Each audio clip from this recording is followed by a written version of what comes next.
होता है जो ज्ञान का बोध करा भी दो, सही दिशा निर्देश दे। तो गुरु का तो स्थान बहुत ऊंचा होता है ना। और 88,000 ऋषियों ने अपने गुरु का स्मरण किए, ध्यान किए, बुलाने नहीं गए थे, केवल क्या किए, ध्यान किए। ध्यान मूलम गुरु मूर्ति, पूजा मूलम गुरु पदम, मंत्र मूलम गुरु वाक्यम, मोक्ष मूलम गुरु कृपा। गुरु एक ऐसा साधन है कि हमको आपको मोक्ष प्रदान करा सकता है। हाँ, और इस दुनिया में ऐसा कोई साधन नहीं है, लेकिन गुरु का स्थान ही बहुत ऊंचा होता है। ये भगवान तो सारे संसार के गुरु होते हैं, हाँ, लेकिन एक गुरु हम लोगों को भी अपने जीवन में बनाना पड़ता है। जो कान फूकते हैं उस गुरु को ही बनाना, हाँ, बहुत अनिवार्य है। और हमारे जीवन के तो प्रथम गुरु कौन है? माता पिता है ना। जैसे मान लीजिए हम मंत्र नहीं लिए हैं, हमको पूजा करना है, हाँ, तो पूजा का फल हमको प्राप्त होगा, का ज्ञान होगा, गुरु बोध कराए होंगे। तो हमारे प्रथम गुरु कौन है? उस समय हमको स्मरण कर लेना चाहिए कि हमारे माता पिता हैं, या तो भगवान शंकर जी हैं, उन्हीं को गुरु मान लें, भगवान नारायण को ही गुरु मान लें, और फिर गुरु मान करके हम पूजा करते हैं। 28 जैसे तीर्थ स्थल में, और जब गुरु को सभी लोग पाए तो सारे लोग बहुत प्रसन्न हो गए। हमारे यहाँ भी जब कोई गुरु आता है, कोई अतिथि रिश्तेदार मेहमान आता है, हाँ, तो देख करके बहुत प्रसन्न है। उनका खूब तिलक अक्षत से विधिवत पूजन किए, हाँ, आसन लगवा दिए, बैठा दिए, और सारे 88 ऋषि प्रतीक्षा कर रहे हैं कि हमारे गुरु का आदेश हो तो भी हम भी आसन ग्रहण करें। गुरु के सामने आदेश कर दें तो बैठ जाइए, लेकिन आदेश नहीं कर रहे हैं तो तब तक प्रतीक्षा करिए। ये गुरु भी देखता है कि हमारा शिष्य कैसा है, हाँ, इसके अंदर कितना जैसे संस्कार है, कितना ये भक्ति है, कितना ये पूजा करते हैं, ध्यान करते हैं। तो 88 ऋषियों ने उस तरह के थे। 88 ऋषियों ने प्रतीक्षा कर रहे थे। गुरु का आदेश हुआ कि आप लोग भी अपने अपने आसन में बैठ जाइए। देखिए, भगवान का पूजा करने से पहले, हाँ, शुद्ध आसन का भी चुनाव करना चाहिए। हाँ, ये शुद्ध आसन है, कैसा है, और बिना आसन का पूजा करना भी नहीं चाहिए। जो बिना आसन का पूजा करता है, बिना आसन का, वो सब सारा इंद्र भगवान ले लेते हैं। हाँ, तो आसन का भी होना बहुत जरूरी है। 88 ऋषियों ने अपने अपने शुद्ध आसन पर बैठ गए। बोले, हे 88 ऋषियों, आपको तो भगवान का कथा हम आपको सुनाएंगे, लेकिन कथा सुनने करते हैं तो होता है संकल्प कर ले। हाँ, बिना संकल्प का नहीं देना चाहिए। बिना संकल्प देंगे तो उसका कोई पता नहीं है, पता नहीं कहाँ जाएगा, कहाँ मिलेगा, किसको नहीं मिलेगा, किसको नहीं मिलेगा।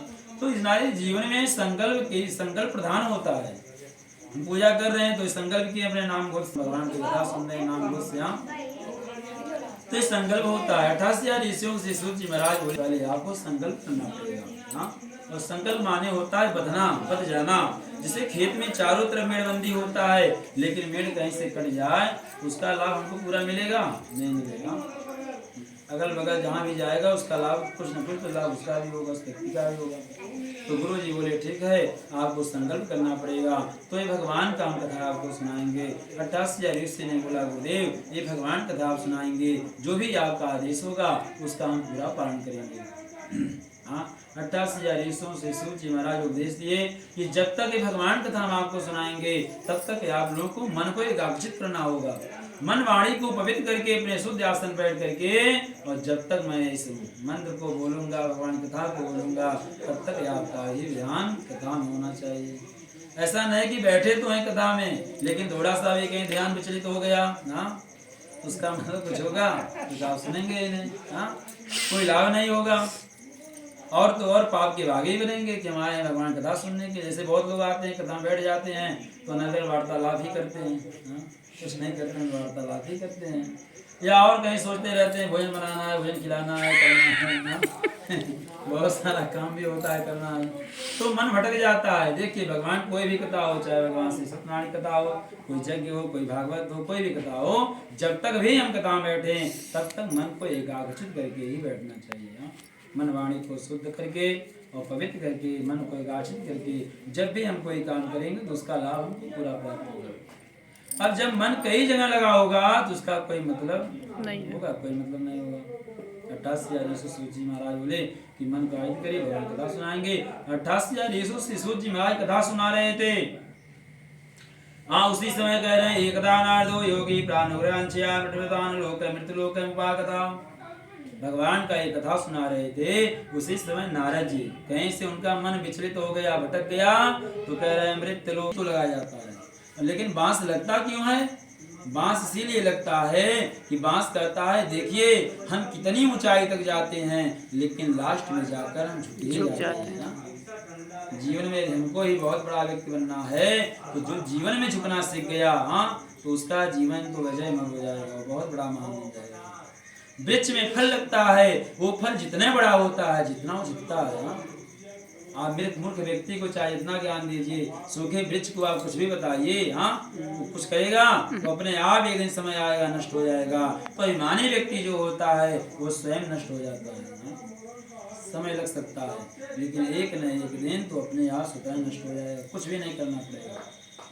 तो ये जीवन में हमारा धर्म है, हाँ, हमको ये मानव का जीवन मिला है, इतना सुंदर शरीर मिला है, ऐसे कुल खानदान मिला है, हम अपने धर्म का पालन करें। ब्राह्मण कौन होता है? भगवान कहते जिनके अंदर ब्रह्म का ज्ञान हो, हाँ, वही तो ब्राह्मण है। तो हम चाहे जहाँ भोजन करें, हाँ, जो हमको नहीं करना चाहे वो कार्य कर रहे हैं, हाँ, ये ब्राह्मण का धर्म थोड़ी है। हाँ, ब्राह्मण को नित्य प्रतिदिन, हाँ, गायत्री का तो नित्य प्रतिदिन जप करना चाहिए। और देखिए जिसके अंदर जप होता है, पूजा पाठ होता है, धर्म होता है, उस व्यक्ति के अंदर बहुत ऊर्जा भी होती है, भगवान की बहुत कृपा होती है, ये जान लीजिए, बहुत कृपा होती है। अब ये जान लीजिए हम लोग हैं, हाँ, 1 महीने भोजन नहीं करते हैं, सावन भर भोजन नहीं करते हैं, न तो कहीं भोजन करते हैं। हाँ, ब्राह्मण कहाँ से आए? ब्रह्मा जी के मुख से आए, क्षत्रिय भुजा से आए, वैश्य नाभि से आए, और पैर के मुठे से उतर आए। ये 4 वर्ण आए हैं, सबका धर्म कर्म सबका अलग अलग है। हाँ? जो ब्राह्मण कर्म कर सकता है उसको कोई नहीं कर सकता, कोई कर सकता है, हाँ, और नहीं तो। लेकिन इस कलयुग में तो सारे लोग, हाँ, सबका सब अधिकार कर रहे हैं, सब कुछ कर रहे हैं। भगवान तो शास्त्रों में लिख दिए हैं पहले ही, देवाधीनम जगत सर्वा मंत्राधीनम च देवता, ते मंत्रा ब्राह्मणाधीनाम तस्मात् ब्राह्मण देवता। हाँ, नहीं लिखे? हमारा जीवन किसके अधीन है? भगवान के अधीन है। हाँ, लेकिन भगवान देखिए वही कह रहे हैं, ते मंत्रा ब्राह्मणाधीनाम, हाँ, तस्मात् ब्राह्मण देवता। जो भगवान का वैदिक मंत्र है, इसे कौन बोल सकता है? केवल ब्राह्मण ही बोल सकता है। हाँ, शूद्र कभी नहीं बोल सकता है, चाहे जितना ज्ञान हो, विवेकवान विद्वान कुछ भी हो, हाँ, लेकिन कभी नहीं बोल सकता है। लेकिन ब्राह्मण कुछ नहीं जानता हो, लेकिन अपने धर्म कर्म से, हाँ, अपने नियम धर्म से अपना जीवन यापन करता है नाही। गर्जन वेदन शास्त्र के ध्वनि से नभ मंगल गुजत नाही, स्वाहा स्वधा कर के जन पे जन आहुति कर में करावत नाही, सुघर है समय साने की भांति वहाँ कोई सुख संपत्ति आवत नहीं। ये भगवान कह रहे हैं। भगवान कह रहे हैं विप्र प्रसादाद धरणी धरो हम, विप्र प्रसादाद जितो हम, विप्र प्रसादाद मम राम नाम। भगवान भी कह रहे हैं कि मानव का शरीर हमको मिला है। तो प्रथम अध्याय में जो है देखिए भगवान श्री सोच जी महाराज 88 ईसो कथा सुनाए नमीसारण में, और वहाँ पे नारद जी कहीं से किसी कारण आ गए। नारद जी भी देखिए भगवान इतने भक्त गण मनुष्य हैं, हाँ, उनका जीवन जो है सुरक्षित नहीं है, तो भगवान चले गए वैकुंठ धाम में। और भगवान सो रहे थे, हाँ, और माता लक्ष्मी जी भगवान के चरण को दबा रही थी। भगवान नारद जी चुपचाप बैठ गए, हाँ, कुछ नहीं बोले। सोए हुए व्यक्ति को जगाना भी नहीं चाहिए, हाँ, जगाए ना दिखा गया, सब मिल जाता, सबको करना भी चाहिए। प्रबोधनी एकादशी से आरंभ करना चाहिए, हाँ, मार्ग से सगहन की एकादशी शुरू होता है, लेकिन प्रबोधनी एकादशी के सभी लोग रहते हैं तो शुरू वहीं से हो जाता है, हाँ, वहीं से आरंभ करना चाहिए। और व्रत सबको रखना चाहिए, जिससे इच्छा नहीं मुझे मांगना पड़े। हाँ, भगवान बोले एक ऐसा व्रत है, इस व्रत को किया जाए तो आपके जीवन में सब कुछ मिल जाएगा। कौन सा व्रत है? बोले श्री सत्यनारायण भगवान का व्रत करिए, भगवान कथा सुनिए। बोले भगवान कथा विधान क्या है? सारा विधान बताए सुने।